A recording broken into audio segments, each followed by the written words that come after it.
Boa tarde a todos.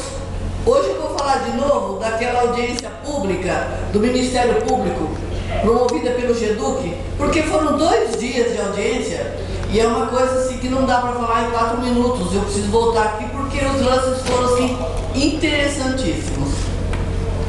Nessa audiência pública, claro, toda audiência pública foi promovida pelo Ministério Público, mas tinha as autoridades na mesa. As autoridades são pessoas cheias de títulos, são pessoas com credibilidade, com fé pública, são figurões.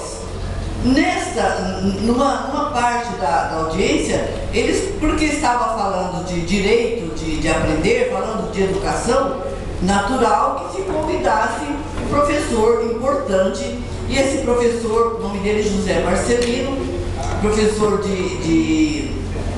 da USP de Ribeirão Preto, esposo de uma professora da USP de Ribeirão Preto, gente da fina flor.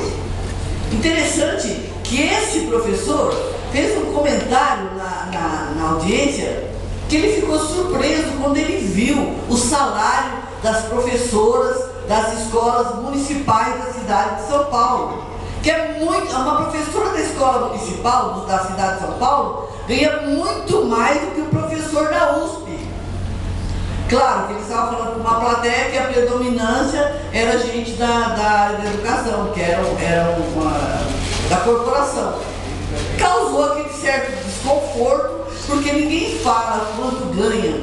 O professor do Estado está ganhando mal. Ele está prestando um serviço vil e está recebendo o salário vil. E alguns até recebem o salário vil e nem isso merecem. Mas o professor, isso dá para a gente fazer uma comparação. O professor do município da cidade de São Paulo, que também está prestando um serviço péssimo, as escolas estão cheias de funcionário para trabalhar como carcereiro dos alunos, ele não está aprendendo. O aluno da escola municipal está, mesmo no céu, todas essas escolas que gastam muito, estão aprendendo tanto quanto o aluno da escola estadual. Nenhum aluno está aprendendo, nem estadual, nem municipal. O interessante foi esse professor chegar e desmascarar, caiu a casa.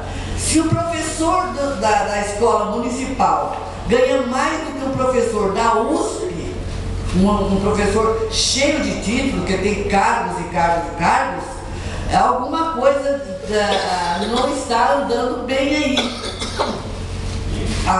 A regra geral, a crença geral que se colocou para o povo até algum tempo atrás, é que o professor, coitadinho, a vítima, o abnegado, ele vem ali, é o herói que vem ensinar alguma coisa para aquele bando de gente que não merece, e ele é um perfeito, maravilhoso, e o aluno é um criminoso. O problema da escola pública, ele ganha tão mal, ele vem só fazer um grande favor. Essa audiência deixou claro isso. Salário não resolve o problema da má qualidade de ensino da escola pública. O único jeito, obrigada, pessoal, o único jeito para resolver essa má qualidade é fiscalização. Falar em fiscalização para professor de escola pública é como uma heresia. E o governador de ouvidos tapados, ele não ouve nada. A escola pública do Estado derrubou a qualidade da escola municipal, derrubou a qualidade das universidades. Obrigada. Próximo participante, Ney Oliveira.